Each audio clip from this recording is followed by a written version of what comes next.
it's almost embarrassing to complain about your situation now after being there, right? Yes, sir.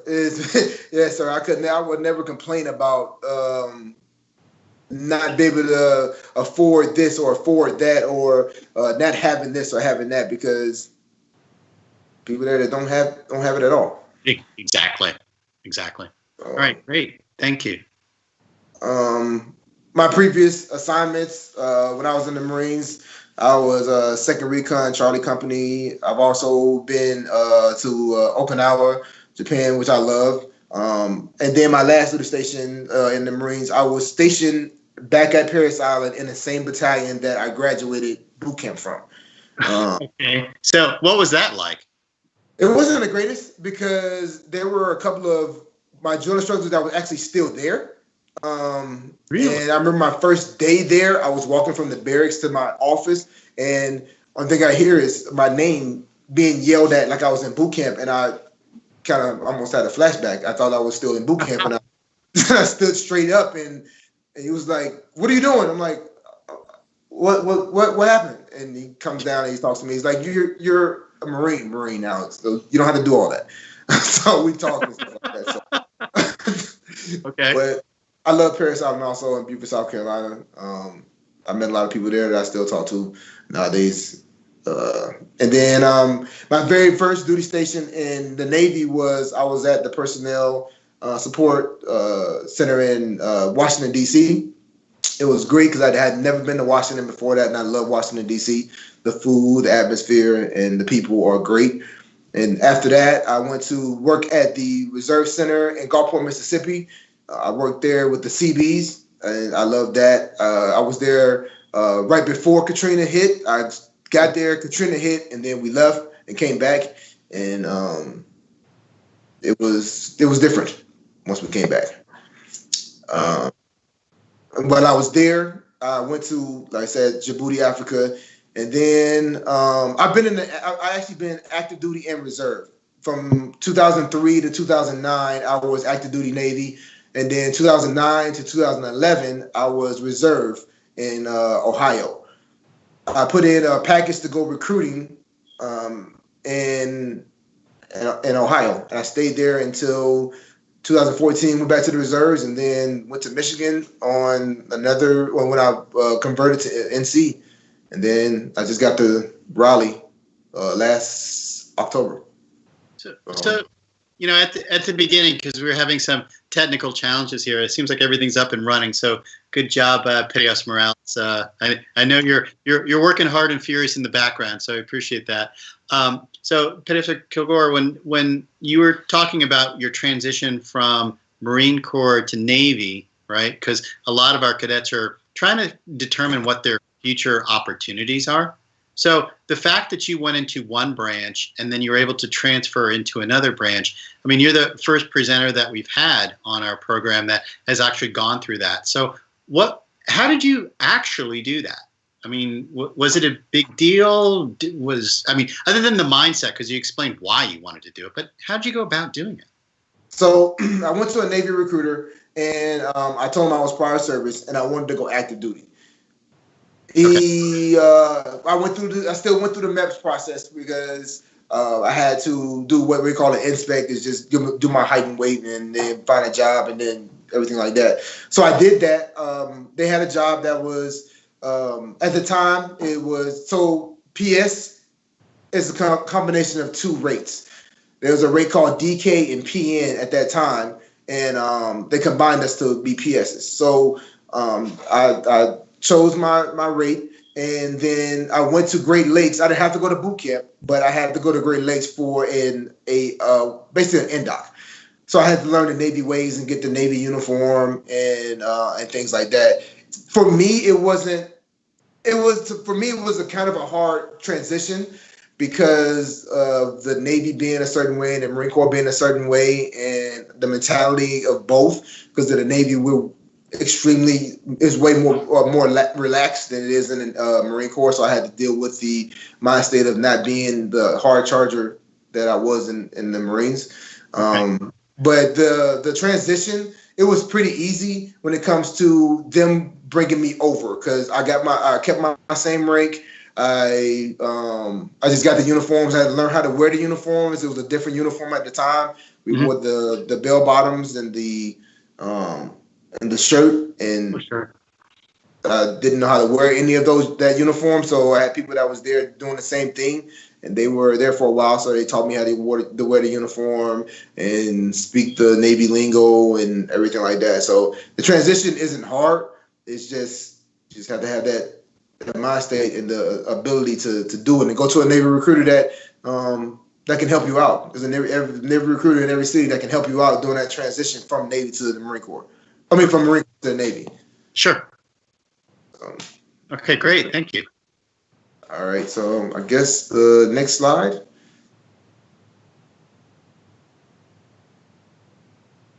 So I know you've had a personnel specialist on, a PS on before, and these are the things that the PS do.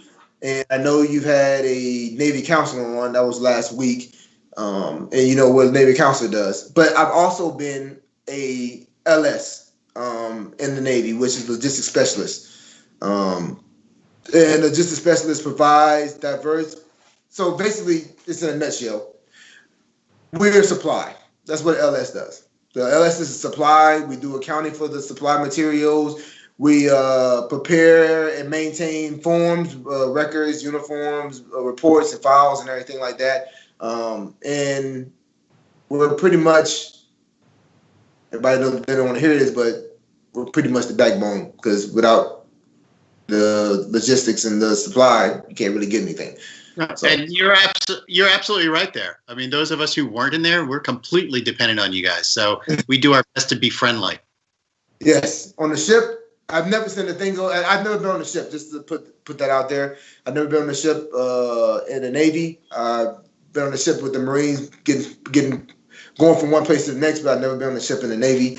But I've heard on the ship that if you're PS or LS, that you pretty much can get a lot of stuff that you want. You get head of the line privileges when you go to chow, everything like that. So sure, you want to come in, if you're interested in doing PS or LS, just know you do have benefits of being liked by everyone.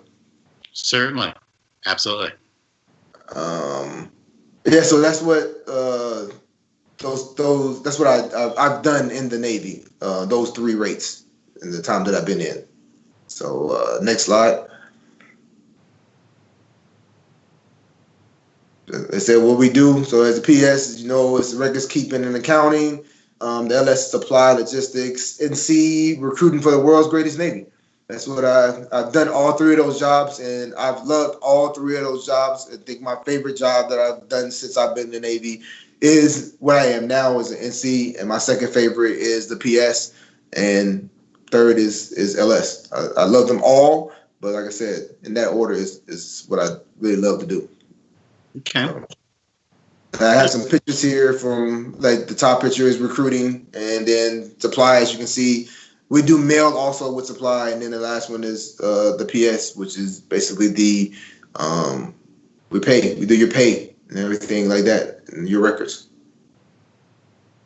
So that's why PSs are so popular, right? Because you're directly tied to somebody's paycheck.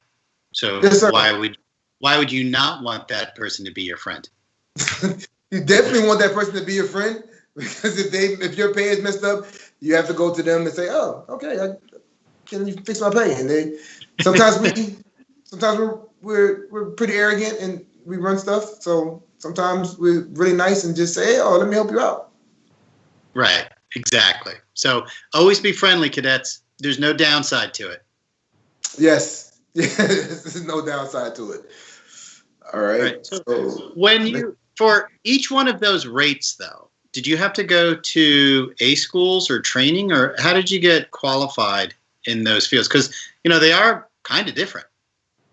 So with PS, there's an A school that's in Meridian, Mississippi. The same thing with LS, it's in Meridian, Mississippi. Right. You do have to get trained with both schools, and they're both very. It's more hands-on when you get to wherever your duty station is, because they just give you the basics when you go to recruit. When you go to those 2 places for school, the PS and LS. With NC, you do so with NC. You come on to be a regular recruiter, just to come from do a short duty regular recruiter. You go to what we call enroll. It's your school for recruiting. You learn the basics and then learn everything while you're on recruiting duty. And then you have the academy. So when you say that you want to get picked up for the NC, which is the Navy counselor, you will go to the academy to learn how to be in your supervisory position, even though you've done it, but they teach you more in depth about being a supervisor when it comes to being an NC, because that's what we are. We're the supervisors of the stations that we go to. So we go place to place, continue to be supervisors of where we're at. So, and that school is down in Pensacola, Florida, and we learn a lot. You learn from other NCs that just converted also. All of y'all are learning how to be great supervisors and great leaders. Okay, very nice. So I've always kind of wondered, when they're training you, it's like, all right, clearly, the job is to bring the best talent possible into the Navy, and recruiters do a fantastic job with that. They work very closely with the future sailors, so they're picking good careers and they're prepared so when they go to recruit training, all those good positive things. But when you're on your first time being a recruiter, right? I mean, what is that like? That's got to be a little challenging, right? Because basically you're kind of selling something to somebody, right? So, I mean, how was your first experience like working with your first future sailor? So it depends on who you are. So if you're an introvert, it's going to be pretty hard for you to do recruiting because you have to be outspoken. You have to be able to talk to people. You have to be able to and not be a loner and things like that. But for me, I've been told this for a good amount of time. I talk too much, so I talk a lot. So for me, being a recruiter, it wasn't a hard thing because I can go up to anyone and speak to anyone about anything. And plus, I love the Navy. So to sell something that you love is not hard. If you don't like the Navy, then recruiting is not for you. If it's something that in the Navy that you had a bad experience with, then it's not for you. Recruiting is not for you. But for everyone and there's just a good majority, about a good 95% of us that are in recruiting, we love the Navy. So selling the Navy is never going to be hard for anybody. It's just like somebody who loves cars, that's a car salesman. If you love cars and you're a car salesman, you're going to be the greatest car salesman there is out there. So if you love the Navy and you're a recruiter, you should be the best recruiter out there.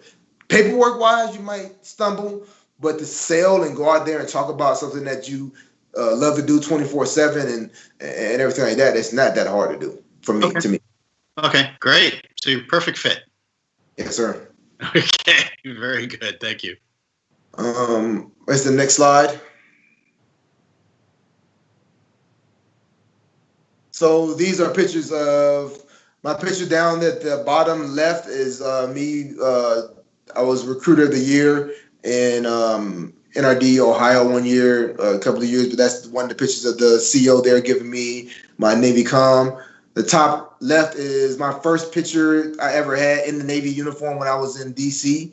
I didn't really know how to wear it that well, and when I figured out how to wear it, I made sure somebody took a picture of me because I was proud that I was wearing the uniform the right way. Because when I got there, I was a total mess. It looks good. Your gig line looks a little off, but that's yes, okay. Sir. Okay. Yes, sir. I don't know why I put that picture up here because every time I put that picture on my Facebook page to like reminisce back, everybody always says the same thing. Your gig line is off. Why are you putting this picture up here?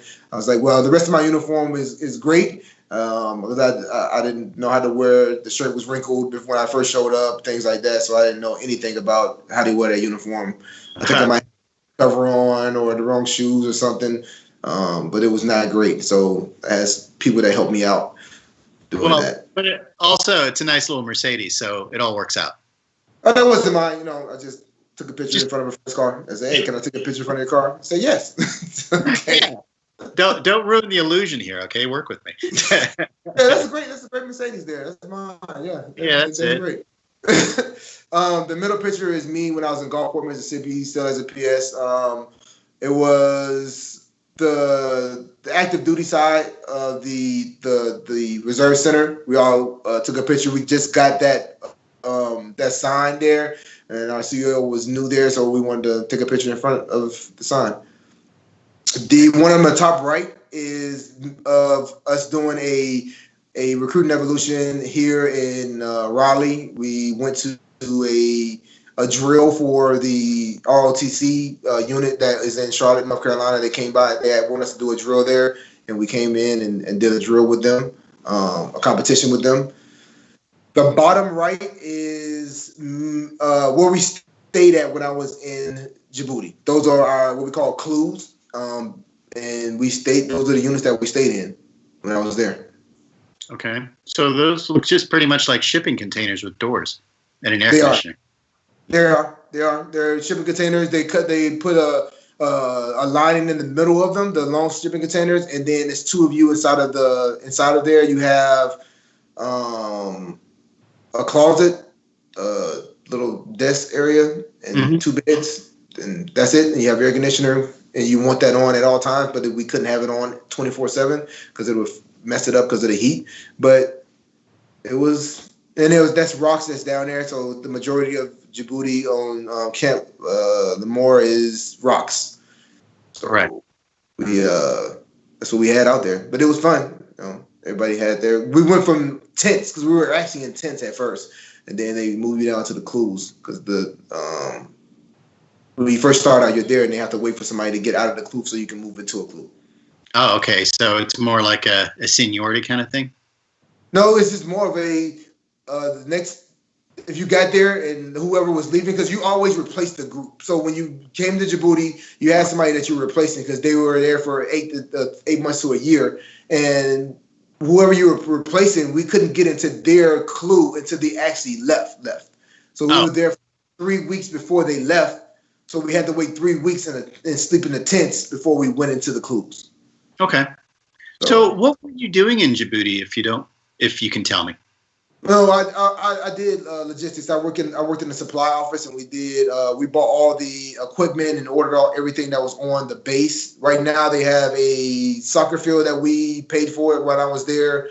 We paid for the land that we were on because we had to pay the Djiboutian president the money for the land that we were on for staying there and everything like that. So that's what I did. It was basically the center, and everything that came through, buying water, buying Gatorade, all the supplies and everything came through my office.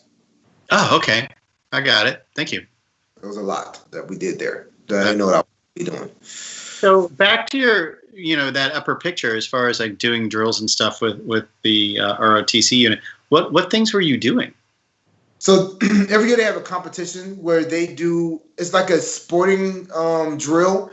They do a long jump. They do a relay race. They do just different events that they have, and they get judged off of it. They do the facing movements, everything. They get judged, and then the winner gets a trophy. So they have the majority of our schools, probably I think all of our schools have some type of ROTC in their school. Mm-hmm. They come together as a unit in the Mecklenburg County school system, and they have a competition every year. Okay. Now, is this all branches of ROTC, or is this just specifically Navy? No, sir. It's all branches of ROTC. Every single branch that has every school has different branches. It's only maybe 2 schools, 1 or 2 schools that have Navy. It's a couple with Marines and Army, Air Force, and they all come together and they do their drill. Okay, that's really cool. Yes, sir. And I guess I shouldn't ask why the guy has a diving mask on. We'll just move along. It was a goofy picture. He's probably going to kill me if he sees this. That I put that picture on there, but it's out there. That's fine. It's only a nationwide audience. Nobody will ever see it. It's no big deal. Nobody ever see that, so it'll be all right. Fair enough. All right. Next picture. Next slide, please. All right. And this is the front of a recruiting station. This is not my recruiting station. This is in New York. I don't have a picture of my recruiting station, but it's trying to fill out some things. Okay. But this is basically how our recruiting stations are. You come to our recruiting stations and join the Navy, things like that. So that is the slideshow in a whole. Okay. So I guess it's questions, answers. Sure. So one of the things that you and I were talking about before the broadcast here was some involvement that you do with the veterans group, right? Yes, sir. Would you mind, giving us what that is? Because I'm sure the cadets will be very interested in, basically because of the content and what mission it performs. Yes, sir. I'm part of a group called the Military Fresh Network, and basically what we do is that we're showing the world that we're more than just a uniform. We have a podcast. I have a podcast that comes on Fridays at 6:30, 18:30. It's called the Savage Hour. Don't get the name. Don't think that the name is we're not like savage and doing crazy things on there. We're just showcasing that we're more than just a uniform. We do a lot of stuff when it comes to showing people that everyone thinks that we wake up, we're wearing military pajamas, we're wearing uniform all day, and then we're on base just doing base stuff, and then we go to sleep, put our military pajamas on, and then we go back to work the next day. And it's just a repetitive thing. But I created the podcast so everyone can see that we're not just that. We have singers, we have musicians, we have people that are athletic. We have people that run businesses. Like me and my wife have our own business. We just have different things that we do, and it's not just the uniform. So the Military Fresh Network is about that also. They want to show the world that we're not just the uniform. We work with veterans. We just started a veteran group, getting veterans jobs. We have fitness. We have a fitness competition every year. Because of COVID this year we couldn't have it, but it's been running about for 5 years now. It's like I said, it's the Military Fresh Network. If you look it up, militaryfreshnetwork.com. If you look it up, you'll see all the things that we do for all the veterans in every branch. It's not just about the Navy; it's about every branch. You're trying to showcase every branch, and that we're not just a uniform. We're more. We're all unique in our own different ways. Okay, that's very cool. So, cadets, if you're able to hear me right, please put some questions in the comments section, and we'll make sure that Professor Kilgore gets to answer them. In the meantime, one of the questions that our cadets like to find out, back to your point, like people in the military, humans too, right? It's not just the all the time, right? So, in your experience working with, in the military, it doesn't really matter if it was the Marines or the Navy, but have there been a particular thing that you needed to accomplish and you were unable to accomplish that thing, that basically you failed, right? And because this is something that they have to deal with, the cadets have to deal with as well in their lives, is you want to accomplish something, but you can't. It doesn't go to plan. You have to come up with plan B. So has there been anything in your life that you wouldn't mind sharing that you wanted to do, didn't work out, you failed, but then you came up with some other alternative and it worked out? Something while I've been in? And yes. Okay, so that's a good question. I forgot asked that before. So because I pretty much my wife is my biggest support system. So and she thinks I can do everything. So she pushes me to do anything, to accomplish anything in life that is out there. So when I put my mind to something, I usually accomplish it. Okay. So I guess growing up, I thought I was going to be a football player. In the military was my backup. I thought I was going to be a football player. I had a lot of things that I wanted to do. I wanted to be a singer. I wanted to be a football player. I wanted to be in entertainment, period. And it just didn't work out in my favor that way. So my backup plan was the military, and the military has helped me accomplish. I'm not a singer. I don't think I have those vocals, that anymore to do that. Right. Entertainment, I got my podcast, so entertainment is something that I'm accomplishing going that way. But other than that, the military has given me the opportunity to do pretty much whatever I've set my mind to. And with the Navy, we push each other to accomplish what you put your mind to. I don't believe in the word can't. The word can't is not something that I put in my vocabulary of doing. If I have a goal that I need to make every month, if I don't make it, it's not because I can't make it, it's because I didn't work hard enough to make it. And I just push myself to do that. Sure.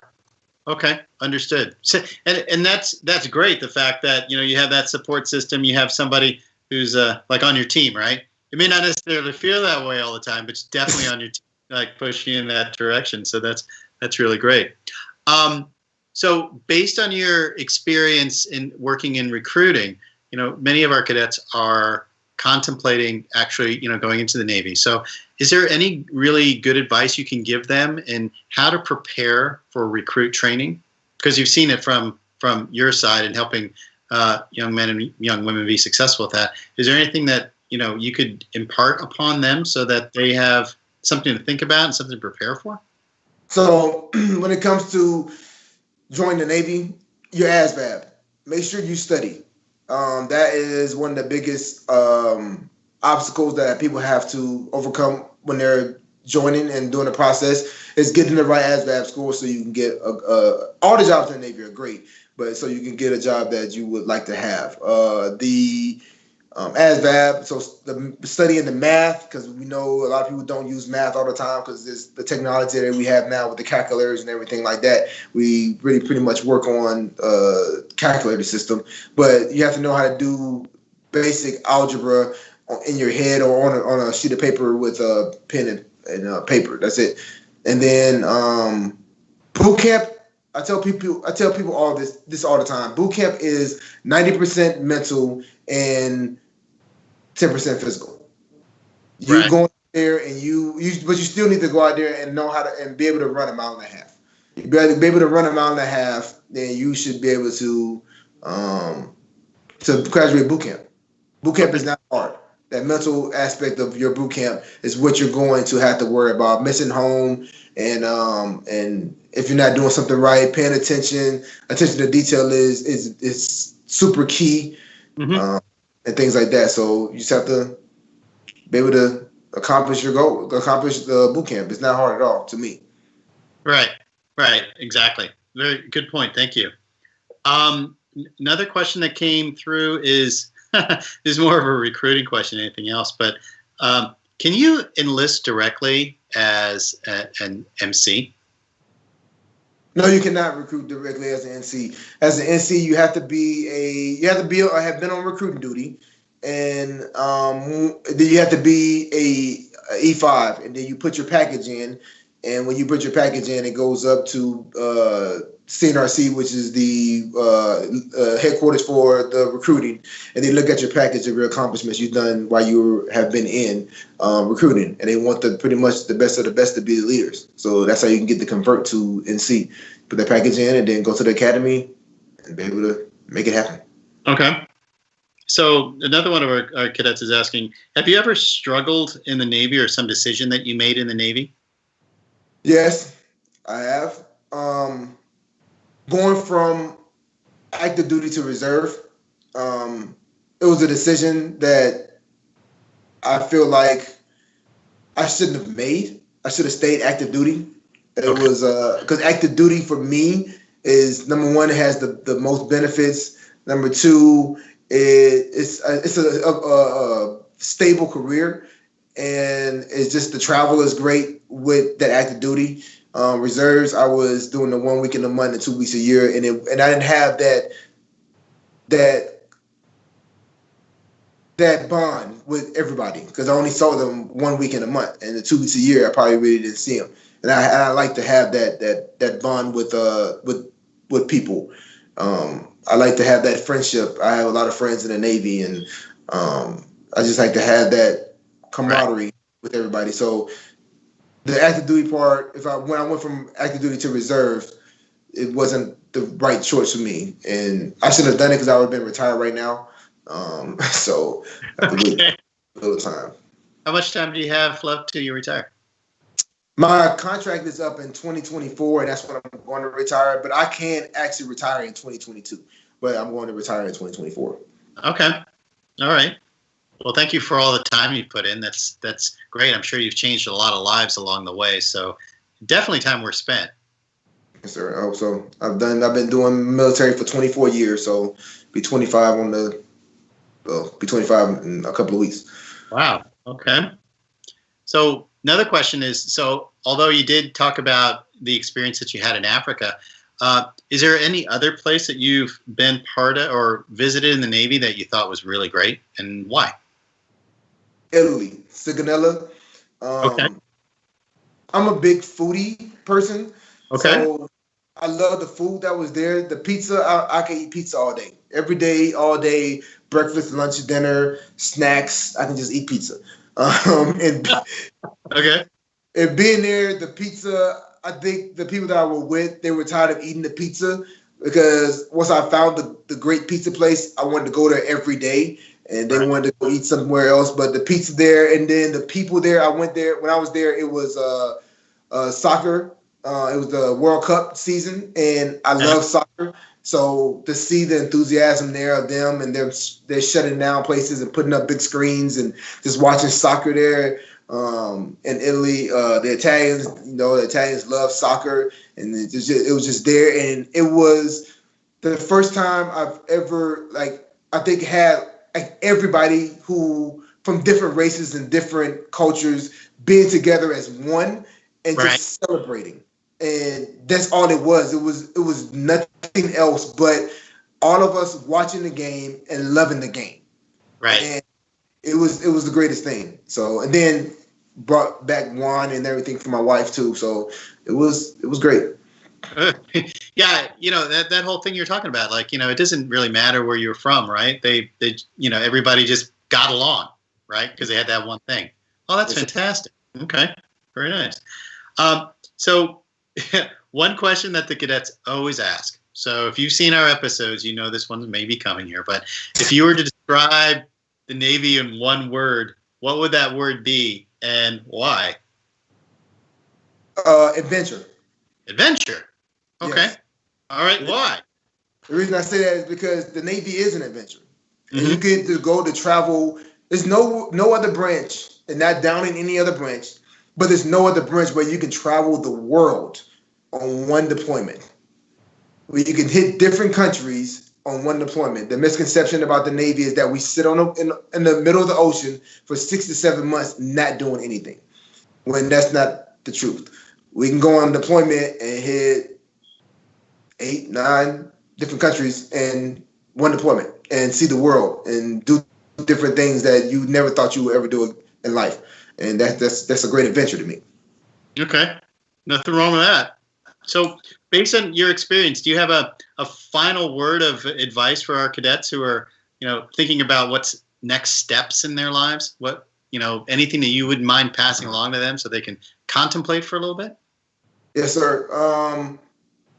Explore your options. I am a Navy recruiter, and I wouldn't say I would say every branch is not for everyone. So when you're making your decision of which branch that you want to choose, I know everybody's a Sea Cadet and everybody wants, and the Navy is the thing that everybody wants. But make sure you weigh your options. Talk to all the recruiters, figure out which branch is best for you, and not based off of them downing another branch or them saying what they have that's best. Um, like pay is the same for everybody. But if you want an adventure and you want to travel the world, the Navy. If you want to be out in the field and you want to shoot guns, it's the Marines or the Army. If you want to fly planes and have the quote unquote Air Force of the other lifestyle, then the Air Force is for you. So that's what you have to contemplate in your mind, and also stay in school, get your education, because you cannot. It's an easier transition to have a high school diploma than have a GED when you come into the Navy, because of you have to have a 50 or above for if you have a GED.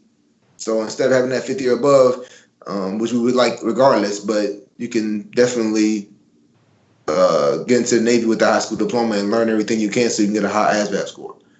But other than that, I think everybody. I love the Sea Cadets. I loved it when I was in Ohio. I love everything you do with the Sea Cadets.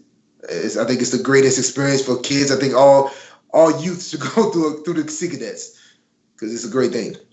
Well, I completely agree with you on that point, and just about every other point that you made tonight. That's really great. On behalf of the entire Sea Cadet Corps, I really do wish to thank you for spending time with us today.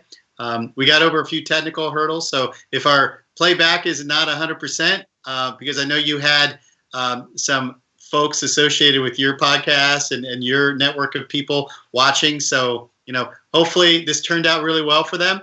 If not, it's live, so deal with it. It's live, so get over it. But again, I really do appreciate spending time with us. I think your experiences and your advice should and absolutely will resonate with our cadets. So thank you very much for spending time with us. Greatly appreciate it. Thank you for having me, sir. Okay. And cadets, don't forget, there will be an online quiz after this. There could be some portions of the quiz which aren't covered in the presentation today. I know that for sure because I wrote the quiz. But you know how to use the internet, so get on it. It's not that difficult, and I'm sure you'll be fine. So complete the quiz, get those 2 hours of virtual drill credit, and be happy with yourself. So on behalf of myself, Petty Officer Quinlan, Petty Officer Morales, who's working feverishly in the background trying to make everything work, we thank you for watching our show today. If you like the show, just destroy that like button. We really like it. It makes Petty Officer Quinlan happy. Definitely will make Petty Officer Kilgore happy. And I don't know if Mr. Morales cares or not, but yeah, he cares too. So definitely hit that button if you like the show. And for all of you, thank you very much for attending, and see you next time on Real Sailors, Real Sea Stories. Talk to you. Bye.